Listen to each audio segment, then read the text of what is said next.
I have a few idiosyncrasies, some of them good, some of them bad, but they show who I really am.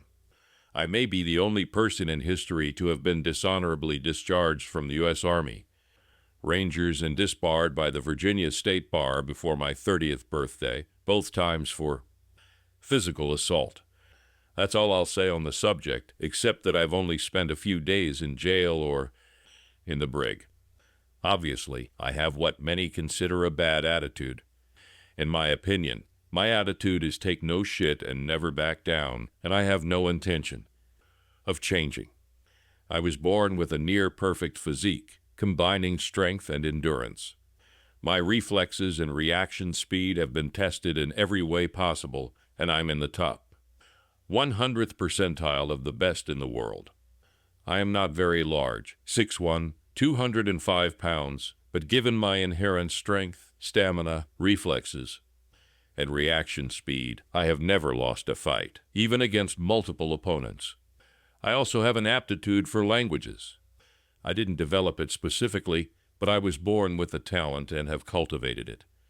My name is Greg Castle, and I tell you this to explain how and why this story unfolded. The way it did, asterisk.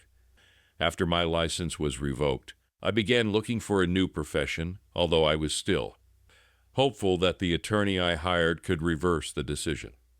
An old client of mine, knowing my background and capabilities, recommended me for a position as a translator and bodyguard for a film crew working on a documentary in an Eastern European country, which I will call Impor, where the Impor language is spoken. Ashkarioi, I'm using fictitious names so as not to reveal the real name of the country, which might antagonize some people, especially if they believe what I tell in the story. I speak Emporian almost fluently and without an American accent. When I met the predominantly American movie crew, I was not surprised. They seemed naive, and the narrator, reporter, and project manager seemed like a horny bitch. The crew consisted of John, the cameraman, Andrew, the sound man, Nigel, the producer, British, the only non-American, and Cynthia Never Cindy, the chief reporter. All of them were married. After talking to Cynthia for less than an hour, I couldn't believe that anyone could even marry her, despite her rather sexy looks. I'd rate her a 9 on a scale of 10. Given her obnoxious nature, if she were a man, she'd probably get hit 10 times a day, including by me. However, since I have never and will never hit a woman, I'll have to suck it up and put up with it. After spending some time with Cynthia and the team, despite my poor work history and dire financial situation, I declined the offer. Their plan seemed foolish to me, and despite assurances from the Emporia government, the assignment was risky. However, when they couldn't find anyone else and raised my remuneration to a ridiculously high level, including a 25% cash payment up front, I decided the risk and pain was worth it. The first few days in Emporia went relatively quiet. The government had assigned a few soldiers to provide security at the first 2 sites we visited. After seeing Cynthia in action, my opinion of her changed somewhat, both positively and negatively. On the positive side, she had a knack for getting people to like her and picking good locations for shoots. She was clearly very smart. Having seen her in some provocative outfits, I would rate her looks even higher than a 9, almost a 10. On the other hand, she often took unnecessary risks, didn't listen to sound advice, said things that the authoritarian government of Emporis might take as offensive, was strict with the crew and tried to be strict with me, though I didn't tolerate her antics. Although Cynthia mockingly told me several times, "You don't look like you're fit to be a bodyguard, Greg." She seemed to eventually appreciate my work, although she never thanked me. Her disapproving gratitude was due to the fact that I had to neutralize no less than 5 people who tried to harm her or were unwilling to take no for an answer, including 2 opponents. In one case, besides, she had no choice but to rely on me, since over 90% of the locals didn't speak English, and no one on the team but me knew a word of Emporian. My fears that Cynthia, with her reckless words and risks, would eventually get us into trouble were confirmed about a week into our stay in Emporis. The night before, I had cautioned Cynthia about the questions she was going to ask a government official. He spoke English, so I couldn't change her questions in translation. The next morning, the bitch ignored my warnings. The official was clearly offended. The interview abruptly cut off, and after that our military escort disappeared. In the afternoon, when it became obvious that the escort wasn't coming back, I insisted that we go to the international airport as soon as possible and get out of Emporia. John and Nigel agreed. Andrew remained silent, but looked at me wide-eyed, and Cynthia brushed off my concerns. I would have gone off on my own and left her to her fate if it weren't for the fact that I wouldn't have gotten the remaining 75% of my paycheck then. Besides, I liked John and Nigel, Andrew not so much, and I didn't want them to get hurt. That night, I went to a rough part of town and, like Jack Reacher, beat the crap out of a thug who tried to rob me and took away his gun. Unfortunately, the gun was an old East German version of a macaroon and was a piece of shit, but it was better than nothing. Plus, the bandit had a spare magazine. The next day went relatively smoothly, but the very next day we were intercepted by 4 big guys in dark suits with guns at the ready. They spoke only Emporian, so I was the only one who could communicate with them. It quickly became clear that they were some local version of the secret police concerned about Cynthia's conversation with a government official 2 days ago. After a brief exchange of remarks, they demanded a recording of the interview. Apparently, technology in Emporia was lagging behind the West, as all of our materials had already been digitized and transmitted back to the U.S. via the internet from the hotel. I may have made a mistake in letting them know, but we had no analog recordings, so there was little I could do. Their reaction was furious, and they started saying threatening things. Nothing I said calmed them down. They clearly wanted blood. One of them pushed Cynthia to the ground, and the other 2 grabbed their weapons. I had no choice. I certainly wasn't going to be imprisoned in Emporia. I'd rather die. Since my reaction time was twice as fast as theirs, they were both dead before their pistols were even back in their holsters. However, after 2 shots, my old Makarov pistol jammed. One of the remaining cops pulled out his gun, but I pushed his hand away, and he shot Andrew, killing him on the spot. I punched the guy hard twice in the face, and he fell down, dropping his gun. The 4th guy, who had knocked Cynthia down and threatened her, instead of grabbing his gun, lunged at me. Fortunately, although he weighed at least 70 pounds more than me, he was more of an enforcer than a fighter. I dodged his blow and slammed his head twice against the brick wall next to us. While the rest of the team watched in awe and Cynthia sat unmoving, I picked up the gun. The 3rd guy had dropped. It was a modern version of a Makarov. I put a bullet each into the heads of the 3rd and 4th secret policemen. Then I took the gun and a spare magazine from the pocket of one of the dead men and hid them in my possession. "We need to get out of here," I shouted. "What about Andrew?" asked Nigel. "He's dead. Leave him the sound equipment and the camera and let's get out of here," I growled. Cynthia protested, but I didn't care. I literally threw her over my shoulder and sprinted away. When we had gone about a kilometer, Nigel and John began to choke and couldn't go any further.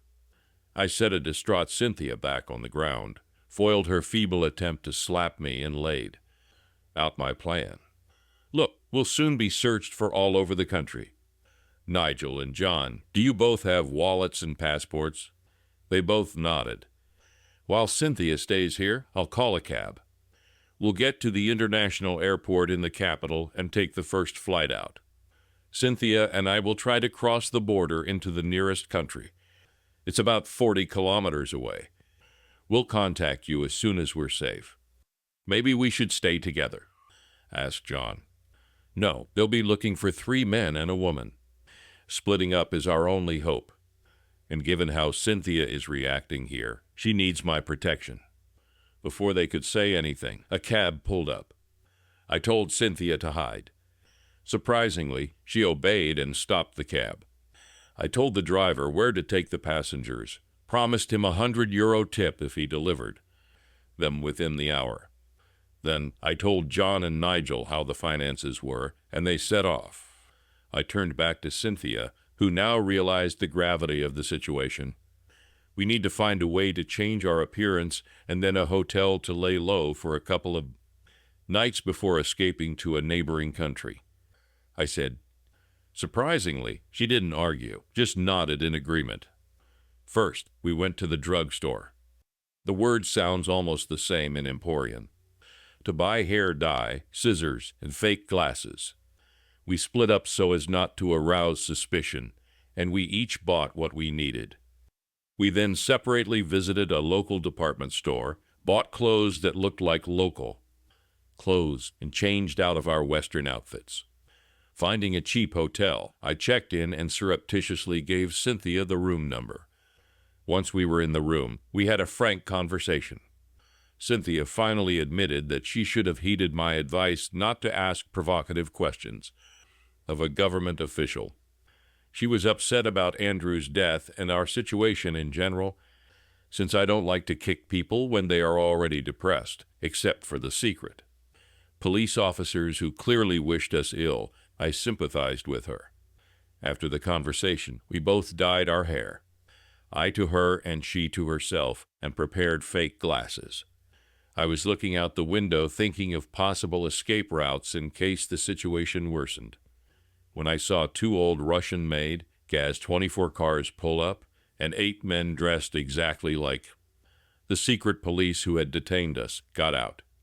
They couldn't find us, except I turned to Cynthia. Did anyone from the government pass anything on to you during our stay? Yes, they handed me a ceremonial key to the Capitol on the first day we arrived, she replied. I wasn't around when they handed her the key, or I would have gotten rid of it right away. Let me see it, I said. Cynthia took it out of her purse. As soon as I took the key in my hands, I realized it had a built-in beacon. We need to leave now, I said sharply. What? She started, but I interrupted her. I'll get a plastic bag from the bathroom with all our hair coloring products.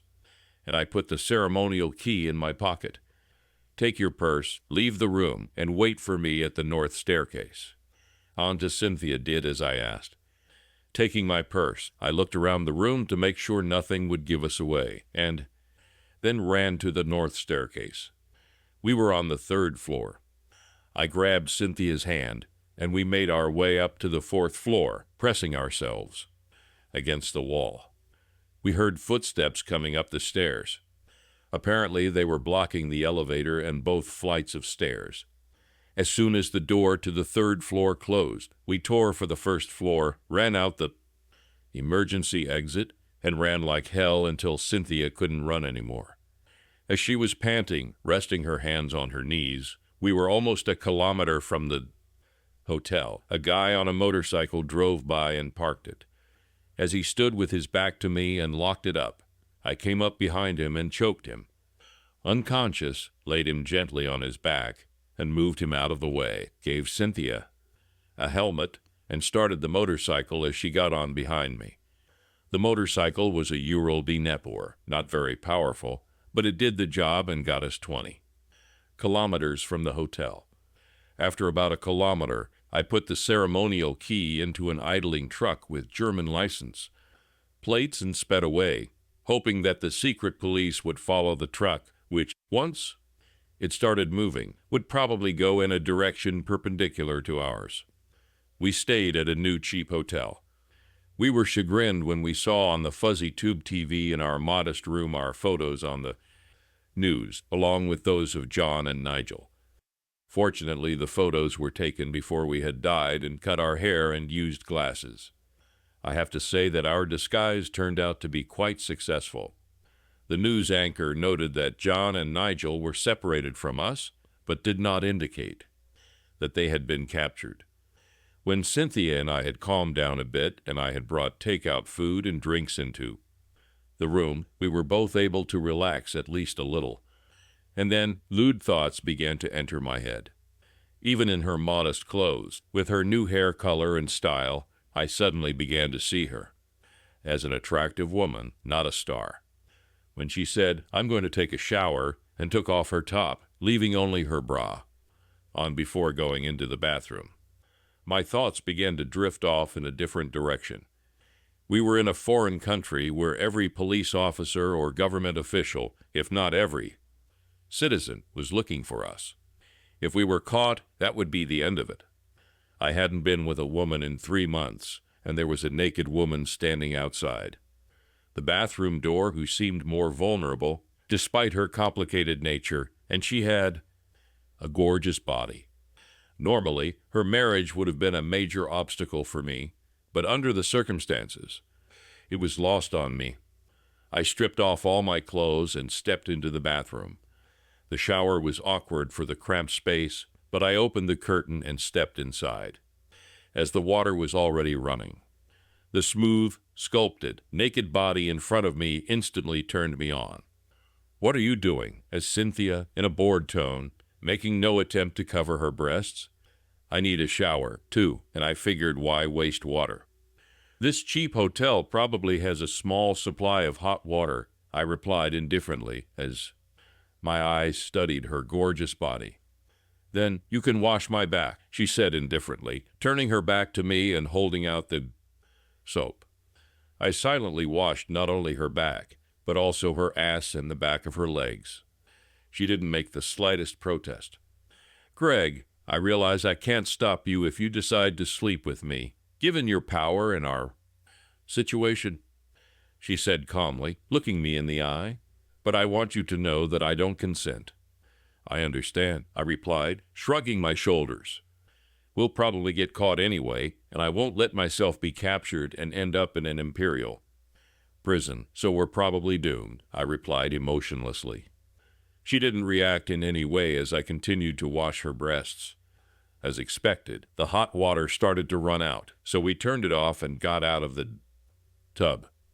The towels were old, but we managed to dry each other off enough not to soak the sheets, at least with the water from the shower.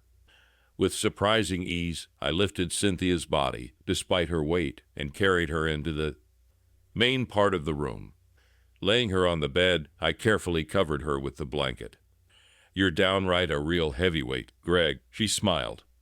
"Oh, Cynthia, my dear, I think I can handle this better than a real heavyweight," I replied with a smirk.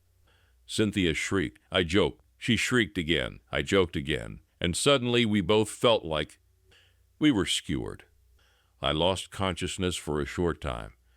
Luckily, I didn't fall completely on top of Cynthia so as not to hurt her. When I came to, I was over her, leaning on my elbows. She was feeble, her eyes slowly opening. We looked at each other.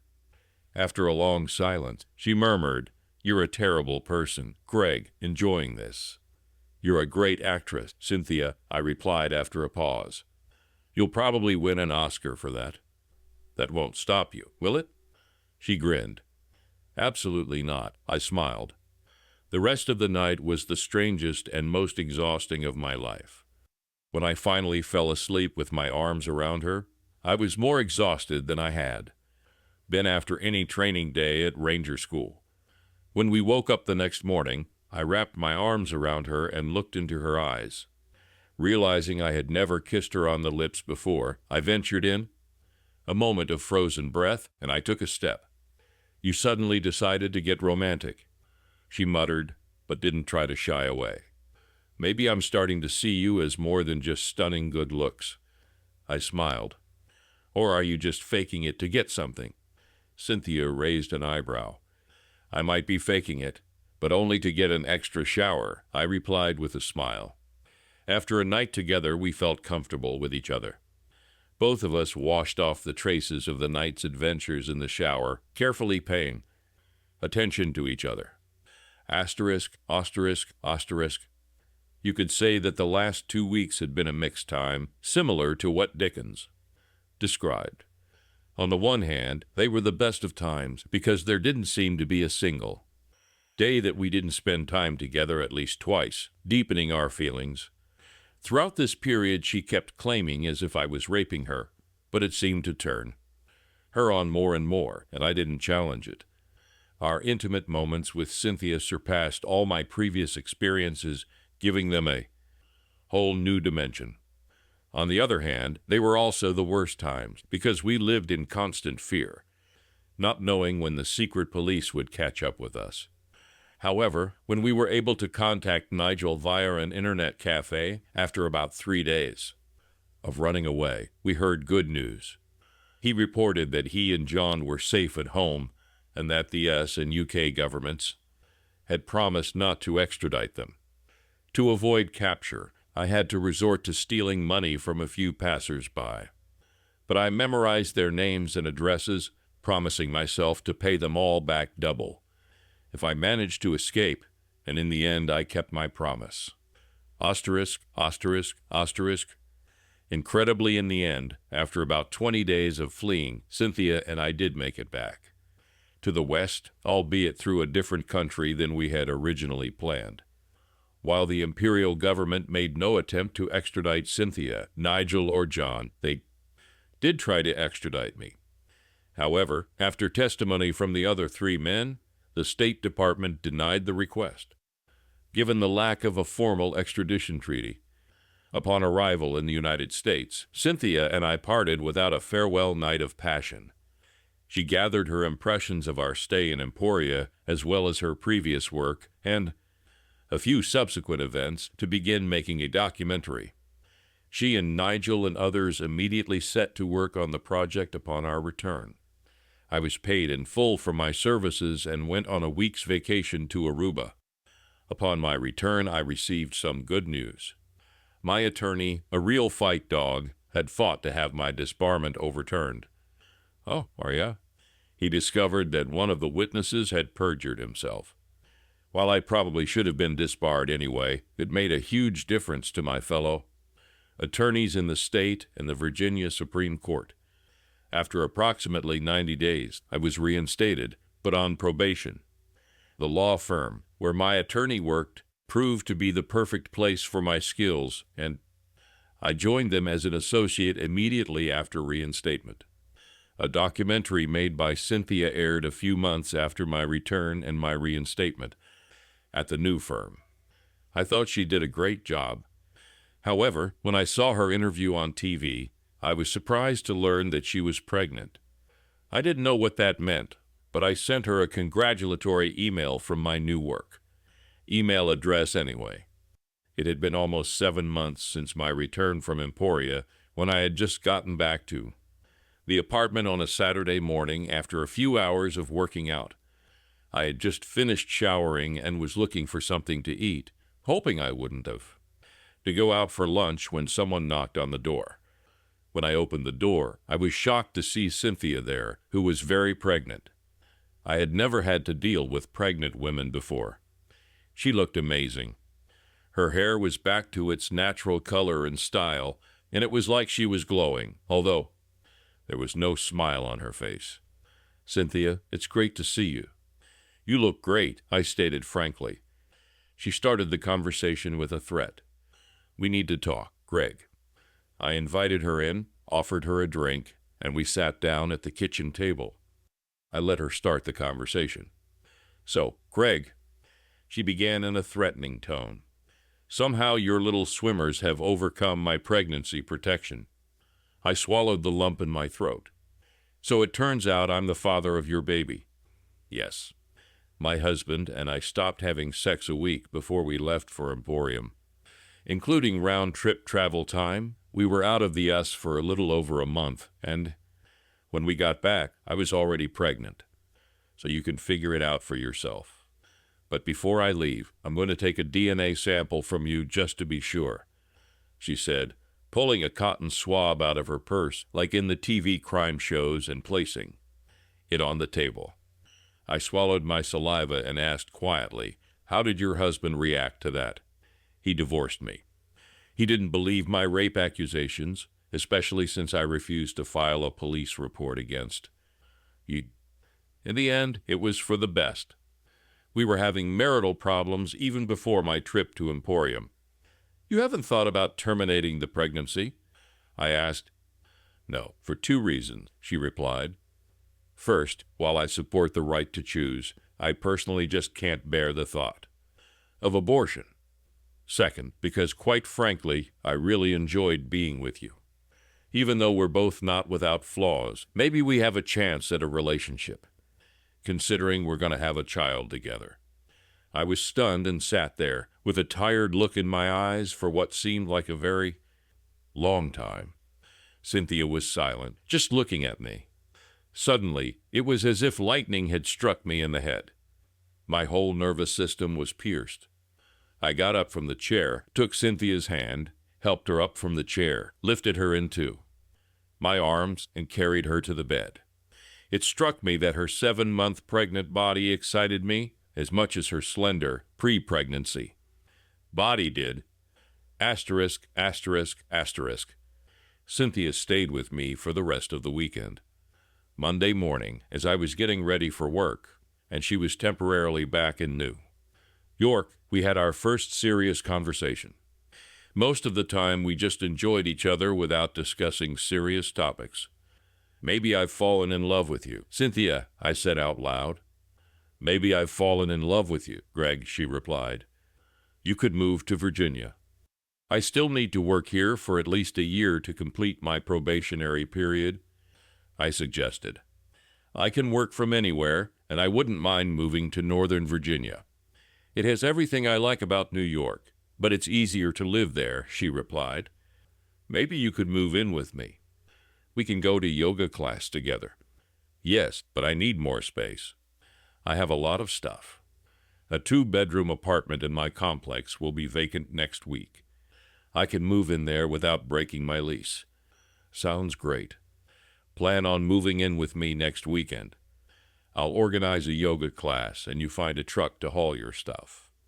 We kissed passionately goodbye, and I lovingly stroked her belly before driving her to the airport, where she disappeared after another passionate kiss. On the way to work, I felt better than ever. After that weekend, I was optimistic about the future, much brighter than ever before. In the evening, I didn't go to work out, but instead planned to shop for baby furniture. I'm so happy to be here. I'm so happy to be here. I'm so happy to be here. I'm so happy to be here. I'm so happy to be here. I'm so happy to be here. I'm so happy to be here. I'm so happy to be here. I'm so happy to be here. I'm so happy to be here. I'm so happy to be here. I'm so happy to be here. I'm so happy to be here. I'm so happy to be here.